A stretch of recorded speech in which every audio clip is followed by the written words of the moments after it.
Dernièrement, je me faisais une réflexion et je me disais que vraiment dans la vie, il ne faut pas qu'on zappe les priorités.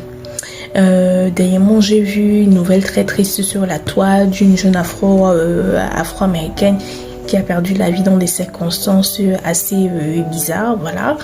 Et j'ai aussi vu un jeune youtubeur que je suis de temps en temps qui malheureusement est tombé malade. Bon, par la grâce de Dieu, il s'en sort petit à petit. Et je me suis dit, mais vraiment, la vie ne tient qu'à un fil.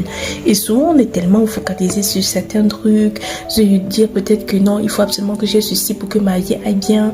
Alors que, en vrai de vrai, une des meilleures choses, c'est-à-dire qu'on peut avoir dans sa vie, c'est vraiment la santé.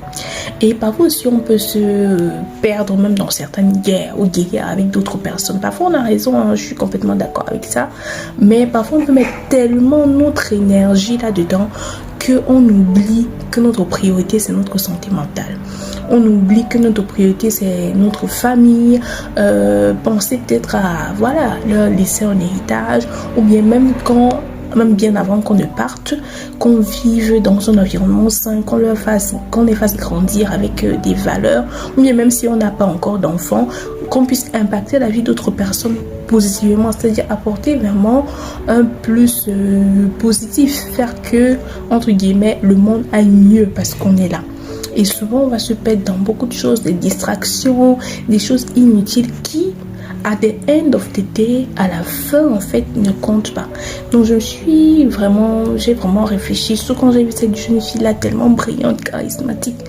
En particulier, dans son cas, je me suis demandé, est-ce qu'elle n'avait même pas vu des red flags par rapport à son compagnon-là? Parce que, bon, entre guillemets, on suspecte le monsieur, bien que, voilà, il y ait encore des zones d'ombre là-dedans. Et je me suis posé beaucoup de questions. Je me suis dit, je crois qu'il faut vraiment recentrer un peu ses propres priorités dans la vie, voir les choses telles qu'elles sont et réfléchir que qu'est-ce qui compte vraiment à la fin de la journée.